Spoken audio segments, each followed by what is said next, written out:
A ver. Somos la generación de la información. Tenemos todo a la mano. Y es que hay un montón de gente en el mundo con una voz interior que necesitamos conocer. Por eso creamos esta comunidad, para que en cada capítulo logremos cultivar nuestro ser y también reconocer la voz feroz que tienes en tu interior. Yo soy Kenny Samantha. Yo soy Fer Altuzar. Y yo, Daniela Uribe. Estoy genuinamente emocionada ya que el tema que tocaremos el día de hoy genera mucha controversia. Es este debate de ¿qué puede ser categorizado como una obra artística? Sabemos que a través de los años van surgiendo diferentes corrientes que generan un estándar de lo que es bello, entre comillas, o estético. Sin embargo, estamos en los tiempos que literalmente todo puede ser considerado bello y que la intención de dicha obra genera más peso que su proceso. ¿O ustedes qué opinan? Pero justo para tener una voz experta que nos guíe en este tema, tenemos a un invitado que considera que la crítica del arte tiene una dimensión de responsabilidad ética. Maestro de Historia del Arte, especializado en semiótica y doctorado en filosofía. Bienvenido, doctor Hugo Leiva. Oigan, wow, realmente intelectuales en esta segunda temporada. Qué honor de verdad tenerlo aquí, doctor. Y quisiéramos iniciar esta conversación platicando cuál es su percepción del arte, ¿no? ¿Qué es arte? ¿Qué llamaría arte? Bueno, para responder esa pregunta, primero habría que ponerse de acuerdo en el nivel epistemológico en el que se quiere discutir. Y no es que uno se quiera, digamos, sacar la vuelta, ¿no? Respecto a la pregunta que, bueno, sabemos que es enorme, milenaria, ¿no? Pero creo que precisamente esta tradición de incomprensión, de ambigüedad, de discusión que siempre tiene la identidad de arte, no debe atemorizarnos para precisamente tratar de trazar una descripción objetiva, descriptiva, propiamente en el término científico, ¿no? Y bueno, pues justamente ese es el paradigma en el que yo trabajo. Entonces, a la pregunta ¿qué es arte? Pues si uno quiere responder en un nivel epistemológico que vaya más allá de la propia opinión, más allá de la propia visión del mundo, más allá de los propios gustos, de las propias ideologías, uno tiene que responder con otra pregunta: ¿cuándo y dónde? Porque estamos precisamente presuponiendo que la identidad de arte, como toda identidad humana, es producto de una convención, es producto de una práctica, de una legitimación social de ciertos discursos que pues viven en las personas ya en ciertas estructuras y en ciertos comportamientos. Entonces yo podría ahorita pues aventarme la respuesta diciendo qué es arte para mí, pero creo que lo interesante sería preguntarnos qué es arte para todos, qué es arte para nuestra época, qué es arte para nuestra comunidad, ¿no? Y saber historizar esta descripción y ser conscientes pues de que no conviene absolutizar de manera metafísica ciertos paradigmas y considerarlos universales, más válidos o únicos, ¿no? ¿Y entonces cómo ha evolucionado la crítica del arte a través del tiempo? Bueno, la crítica del arte es un producto moderno, relativamente reciente.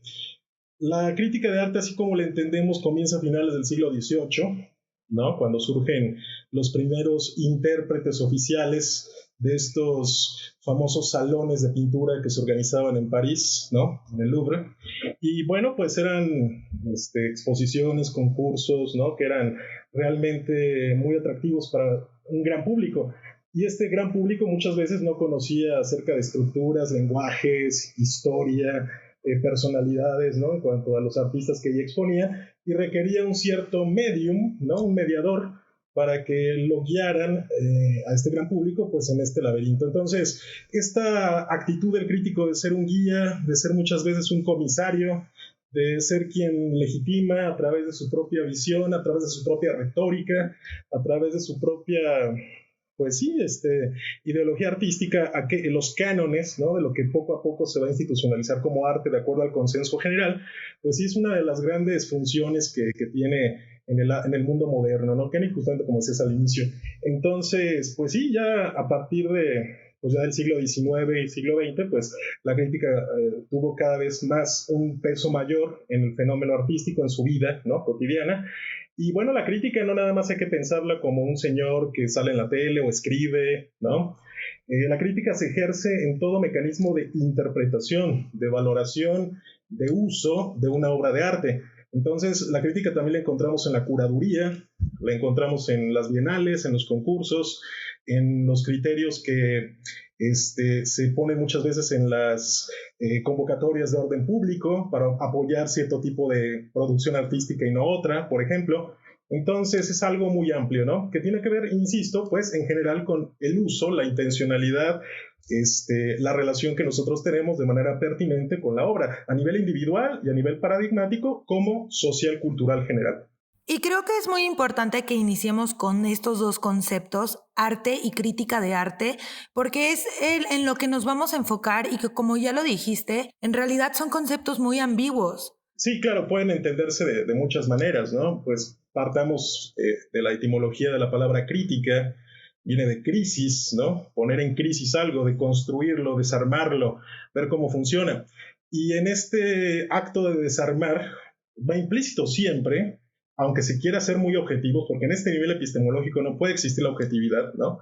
Como habíamos dicho anteriormente en un nivel científico, tendríamos entonces pues que el crítico vuelca su propia visión del mundo, como si fuera un espejo, digamos, en la obra y la interpreta como puede. Esto no porque el arte sea universalmente subjetivo o porque cada quien es tirano, ¿no?, del intérprete de la obra, como muchas posturas posmodernas, ¿no?, escuchamos en nuestros tiempos. No, porque la institución arte actualmente legitima una vida polisémica para la obra, como en otros tiempos ha tenido una vida monosémica. Y perfectamente, en un momento dado se podía regresar a ese tipo de uso interpretativo de la obra.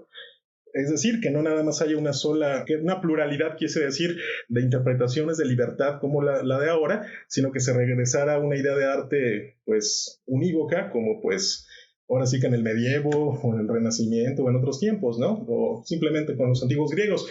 Entonces, la cuestión es que la crítica debe entenderse como un fenómeno interpretativo, pragmático, que parte de un individuo, de su ideología, que se refleja tal vez en un paradigma más amplio, una escuela, ¿no?, o una academia, o en un museo, o en una política pública, y que ya viendo en general todos los paradigmas que hay, pues podemos dar cuenta de cuál es la artisticidad general del tiempo histórico en el que vivimos, presuponiendo, como ya dije, que la identidad del arte no es universal.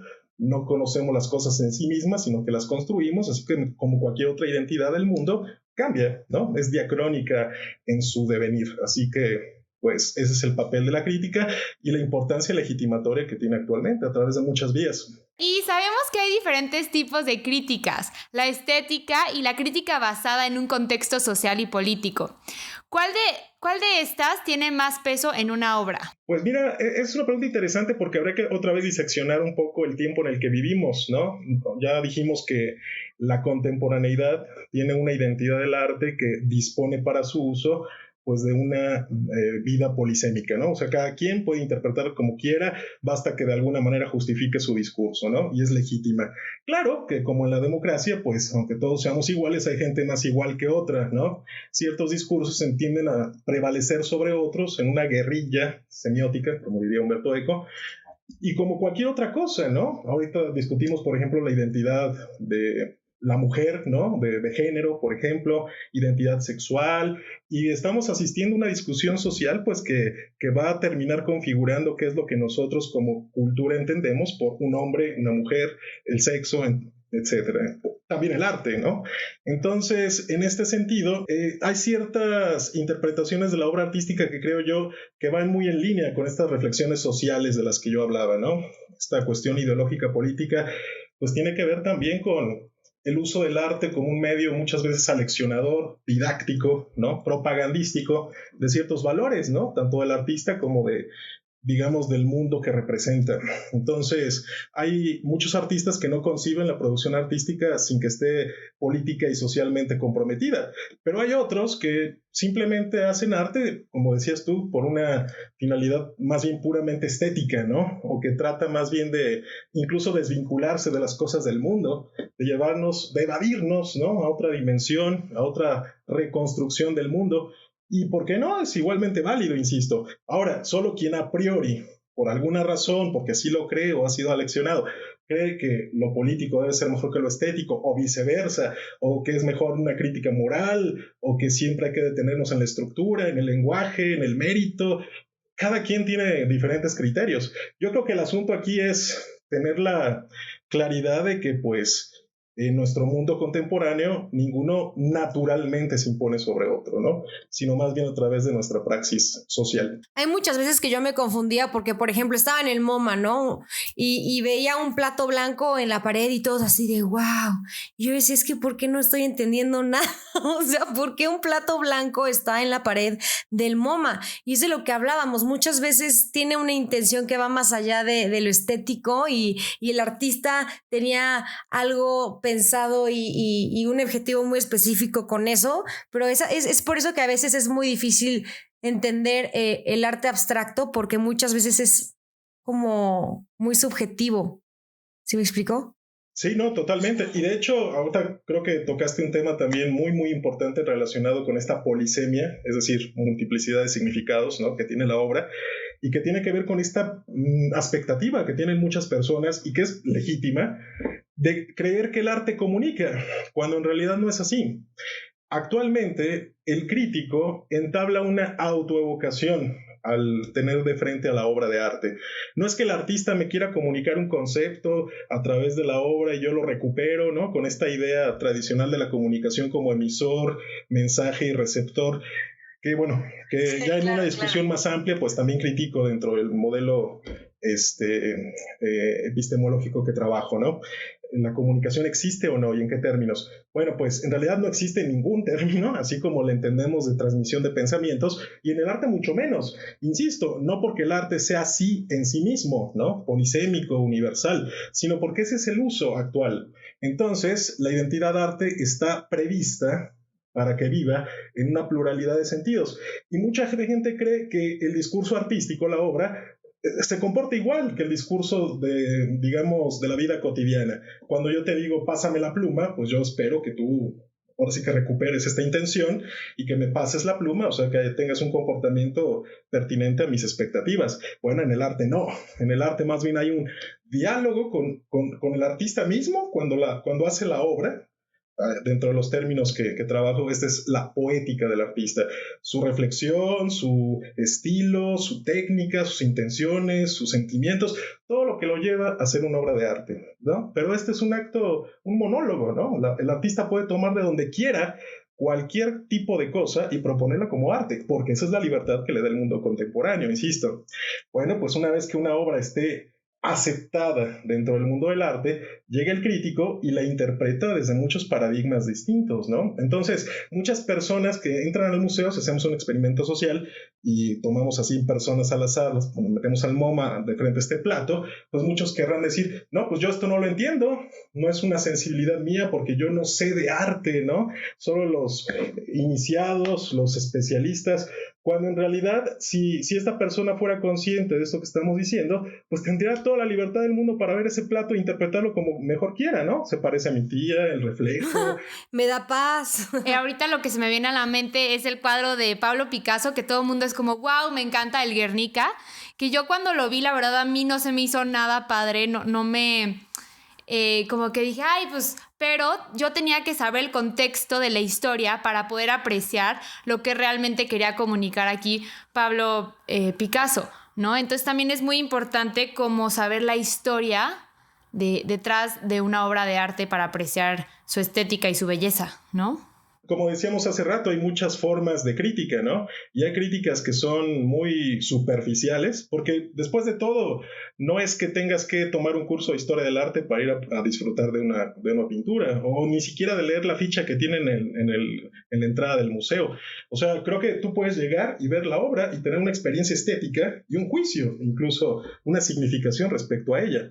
El punto es que ciertamente también está la crítica profunda, informada, que es de hecho a la que socialmente pues más aspiramos, ¿no? O sea, la que más nos gusta, la que más respetamos.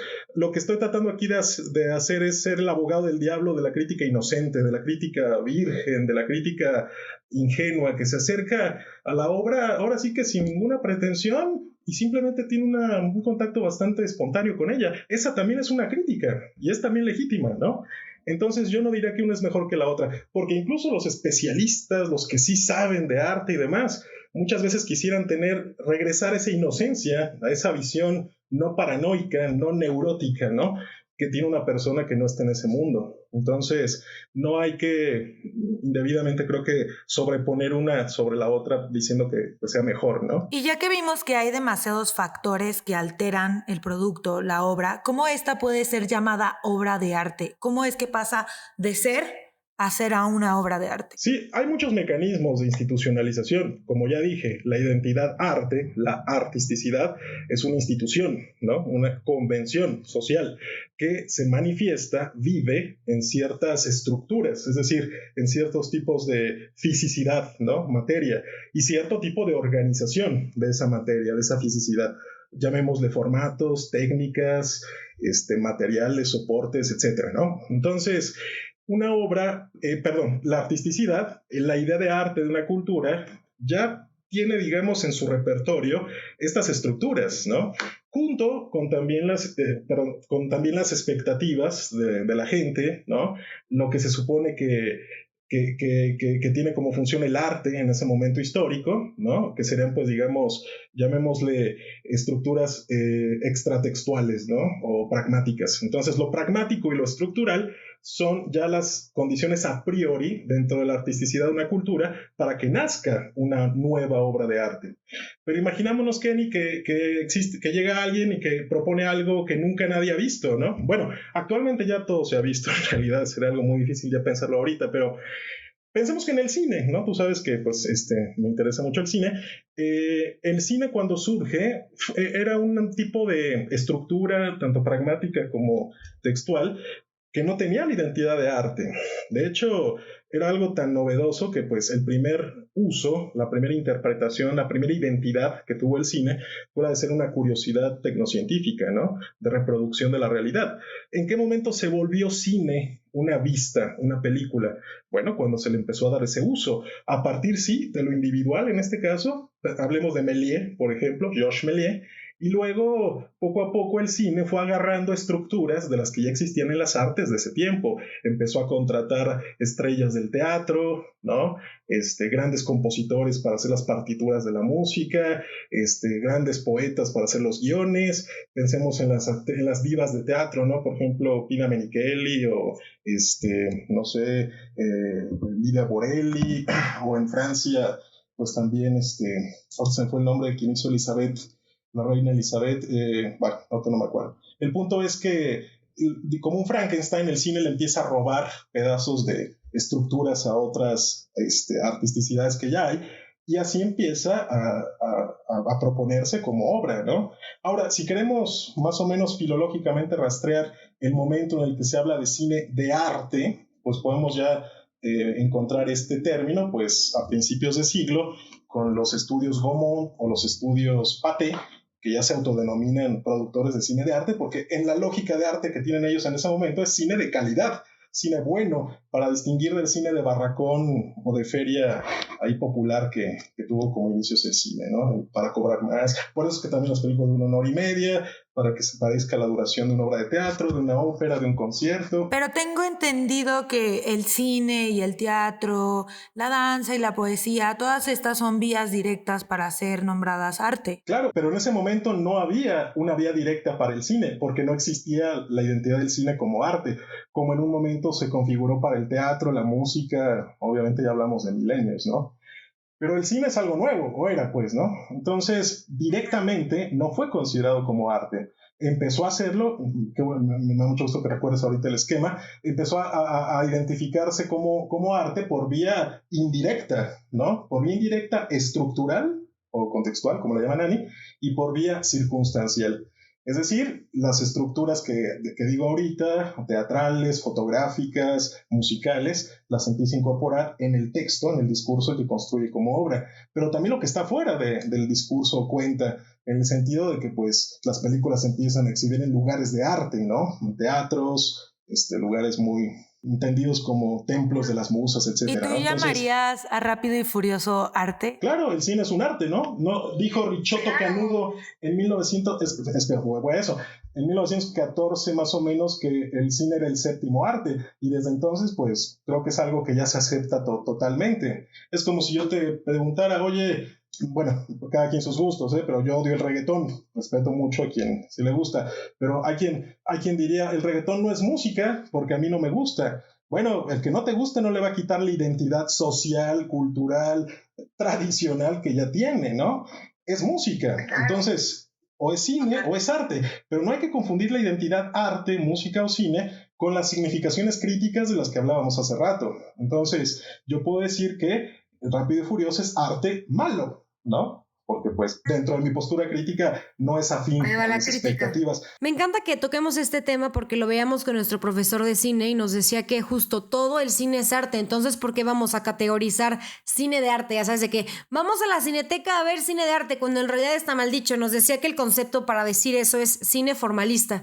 Como se divide las categorías, entonces sería cine formalista, es como cuando se fijan más en todo lo demás y es mejor cuidada la fotografía, mejor cuidado el guión, mejor cuidado todo, es como películas un poco más lentas, que van a festivales, producciones independientes, y es como dices tú, no entran ahí las películas que van a masas, que es grandes producciones. Normalmente, porque también esas películas populares, tal vez no Rápido y Furioso, pero quién sabe en unos años, también han entrado en estos grandes festivales y en estos lugares del arte. ¿Cómo cuál? ¿Cuál es tu favorita?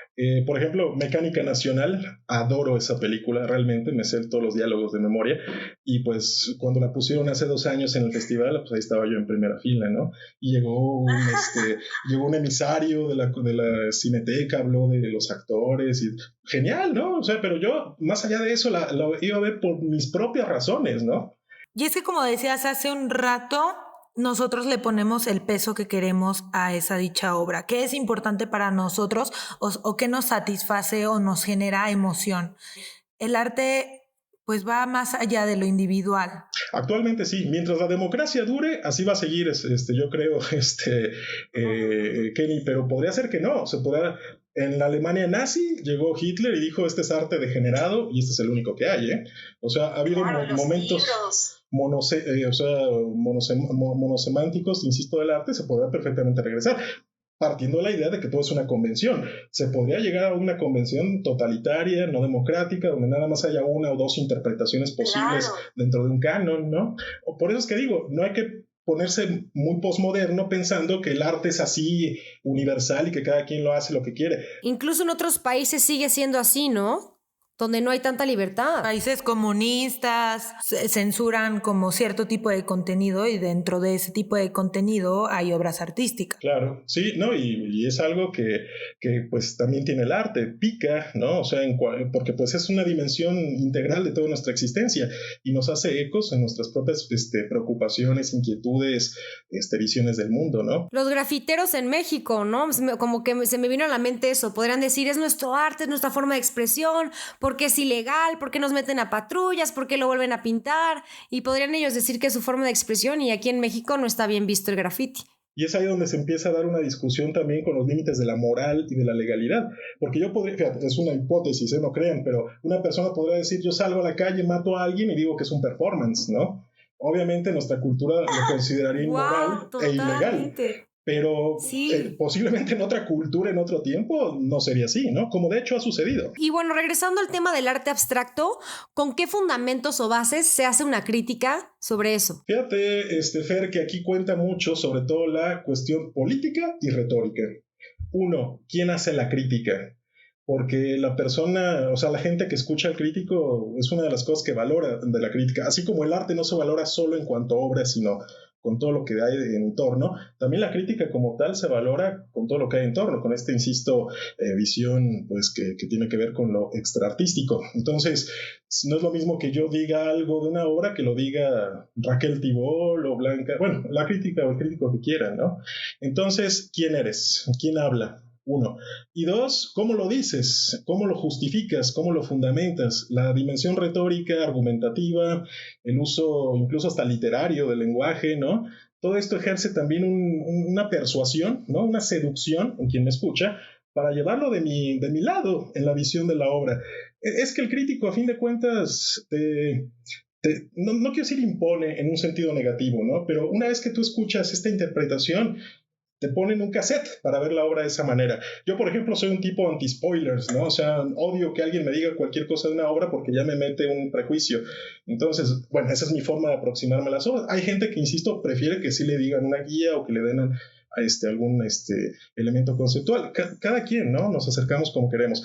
Pero ciertamente sí es algo que es importante en este proceso de legitimación. Quién habla, cómo lo dice, y pues ya fuera de eso, los discursos son ilimitados que puedes tener de una obra de arte, por muy banal que parezca. ¿Y por qué la gente no considera el arte contemporáneo arte? Estamos en pleno 2020 y seguimos viendo estas discusiones de gustos, de pensamiento. Bueno, es difícil decir la gente porque sí hay muchas posturas en contra del arte contemporáneo. Todos conocemos a Belina Lesper, por ejemplo, pero también hay todo un mundo que le encanta, que le gustan este tipo de propuestas, ¿no? A mí, por ejemplo, me gusta mucho el arte conceptual.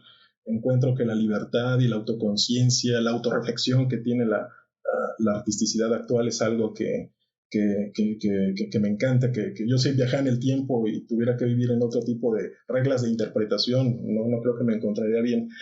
Entonces, hay sitio para todos actualmente, Kenny. La gente, el arte contemporáneo tiene detractores y tiene gente a favor.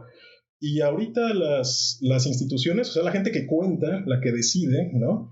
Pues está bastante afín al arte conceptual, sobre todo si ya le carga también algún elemento de reflexión social, porque eso está súper in, ¿no? Para que te acepten en una galería. Es que por decir, yo no he visto que, no sé, a una corriente neoliberal, de pintura neoliberal, digan, no, eso no es arte, pero una corriente de arte contemporáneo, de más conceptual, sí hay muchísima más cantidad de personas que abogan porque no lo es, que porque no lleva cierto método o cierta estructura.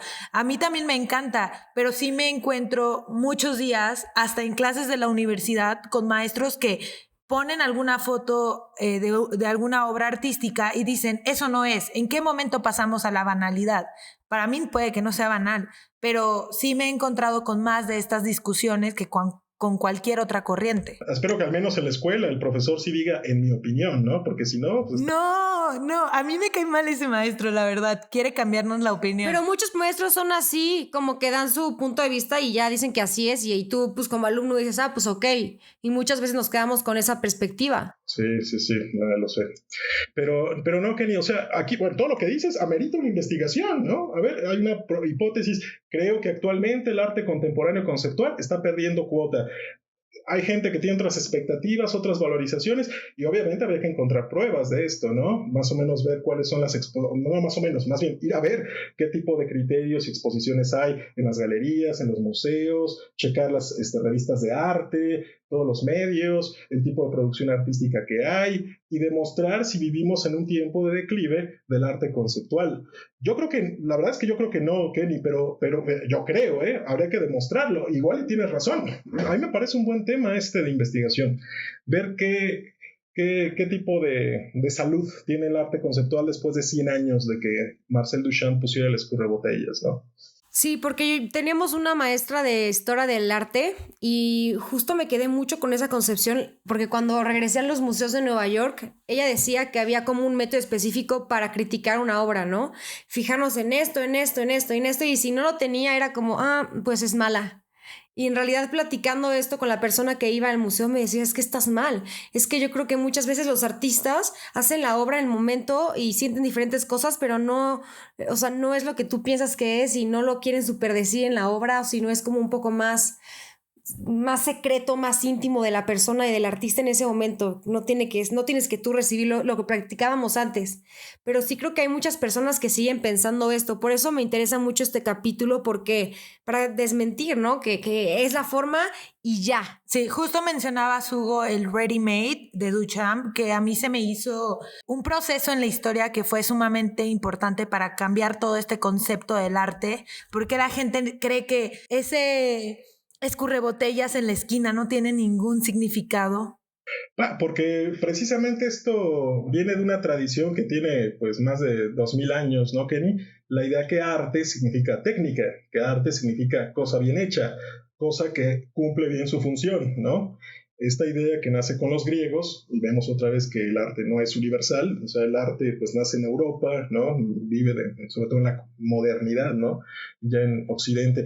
Pero bueno, digamos que la idea que tenían los griegos en un inicio pues era esta, valorar algo por su mérito, ¿no? Por su maestría, por su ingenio, ¿no? Por su técnica. Y durante mucho tiempo esta fue la identidad del arte. Insisto, durante mucho tiempo, tanto que se pensó que era natural esa identidad. Caemos otra vez, hay que tener este chip siempre activado, de que ninguna identidad humana es natural, todo es una construcción, una convención. Entonces, durante tanto tiempo eran ahora sí que sinónimos, técnica y arte, que pues mucha gente sigue creyendo que lo siguen siendo. ¿Y qué pasa? Hay un paradigma revolucionario, como dices tú, Kenny, que es Duchamp. Y bueno, Duchamp por hablar de las vanguardias en general, ¿no? Pero él es el más, ahora sí que punzante. Cézanne, si se quiere, desde antes, ya con la revolución de la perspectiva, ¿no? En el llamado postimpresionismo, que lo llaman muchos críticos, y ya de ahí pues todos los ismos que conocemos, hasta llegar a Duchamp, que propone el ready-made, que hace ya un salto brutal, ¿no? Hacia tomar conciencia de que es arte aquello que se decide que es arte, ¿no? Nada de cuestiones metafísicas, religiosas, espirituales, que de cualquier manera siguen teniendo cabida, ¿no? En la vida del arte a partir de esta revolución. Pero sí, mucha gente tiene este resquemor, porque para empezar ve que se trata de un objeto que funciona diferente a los demás objetos, y ya de ahí dice, ¿qué onda, no? Aquí me están tratando de timar, ¿cómo es que una cubeta llena de agua es obra de arte? Ni que fuera yo tonto. Pensemos en la obra de Catelán, ¿no? La de Comedian, en la Feria de Arte de Basel, en Miami, con el plátano que estaba pegado en la pared, y toda la discusión que causó, ¿no? Porque pues ahí se da uno cuenta que no existe esta conciencia pues de la historicidad de las identidades, de la convencionalidad detrás de la institución arte. O de Jeff Koons con las aspiradoras. Y en su tiempo también Andy Warhol, ¿no?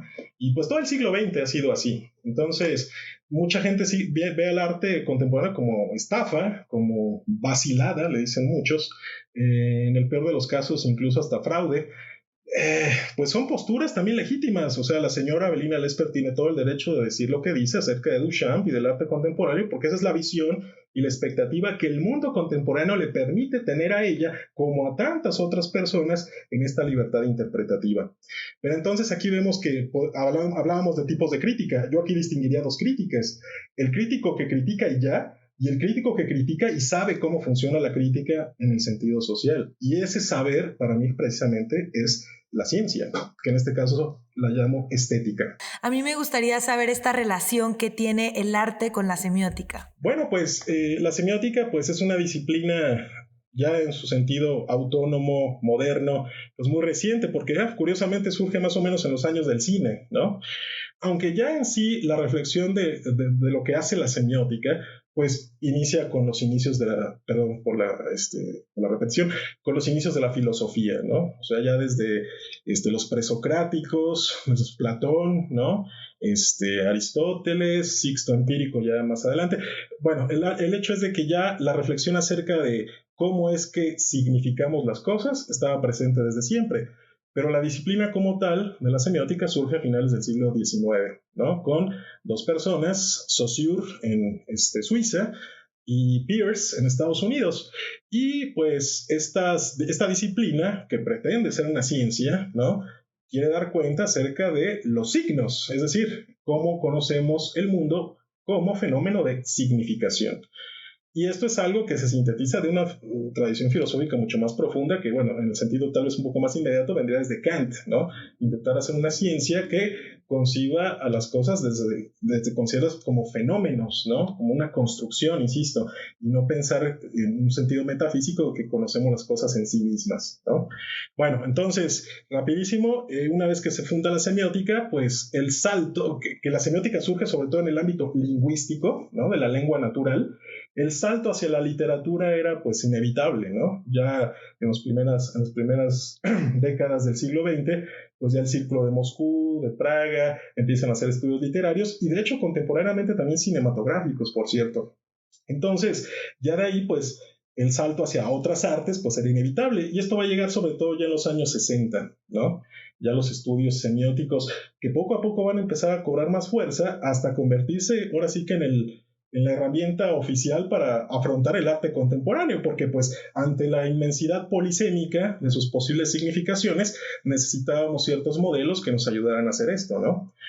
Ahora, pues con el posmodernismo la semiótica ha decaído mucho, sobre todo a finales de los 80, 90, con esta deconstrucción, ¿no? Y pues sí, el estructuralismo entendido dentro de la semiótica, pues sí, sufrió grandes críticas, pero un redimensionamiento más allá del estructuralismo y del postestructuralismo que haga hacer las cuentas de la semiótica con la fenomenología es lo de hoy, ¿no? Es lo que actualmente se ve de interesante en los más recientes estudios. Entonces, pues tiene buena salud, aunque ha tenido pues sus relaciones ahí caóticas, ¿no? La semiótica y el arte. Y yo quería concluir con esta pregunta porque para los que no sepan, o bueno, nadie sabe más bien, Hugo fue mi maestro en una materia en la universidad y me acuerdo que siempre nos pasaba textos súper interesantes de Nani, de Umberto Eco, y la manera en la que él se expresa siempre me impresionó y me llamó muchísimo la atención. Es por eso que el día de hoy está aquí con nosotros. Y bueno, cada vez que hablo con él me sigo dando cuenta que es una persona muy preparada, muy estudiada y que le apasiona lo que hace y lo comparte, y eso es lo mejor de todo, poder compartir tus conocimientos, porque no es solo ser sabio, sino poder transmitir todo eso. Y bueno, muchísimas gracias por tenerte aquí, la verdad estoy muy feliz. No, gracias, Kenny. La verdad es que hace mucho que no nos veíamos, aún a la distancia, pues es un gran placer. Y pues nada, ahora sí que hago esto porque considero que es muy valioso, porque también a mí me lo compartieron. Mi maestro, que conocí en Bolonia, Luciano Nani, tú lo conoces, y de hecho actualmente me dedico a traducirlo, ¿no? Así que no es que lo diga yo, más bien lo dice él, y yo aquí trato de ser un facilitador, un divulgador. Pero pues si hago esto es porque cambió mi vida, como espero también que sea significativo para las personas que me escuchan. Muchas gracias, Hugo, en verdad de mis favoritos. Gracias, y bueno, ¿cómo te pueden encontrar en redes sociales? Pues sí, soy bastante localizable, soy Hugo Leiva Sánchez, así estoy en Facebook. También tengo varios artículos publicados, ahí también me pueden googlear, y sobre todo quiero hacer promoción del libro de mi maestro Luciano Nani, se llama El silencio de Hermes, que sintetiza todo esto sintetiza y dice más, ¿no? Todo esto que estuvimos discutiendo hoy se llama El silencio de Hermes contra la teoría estándar de la comunicación.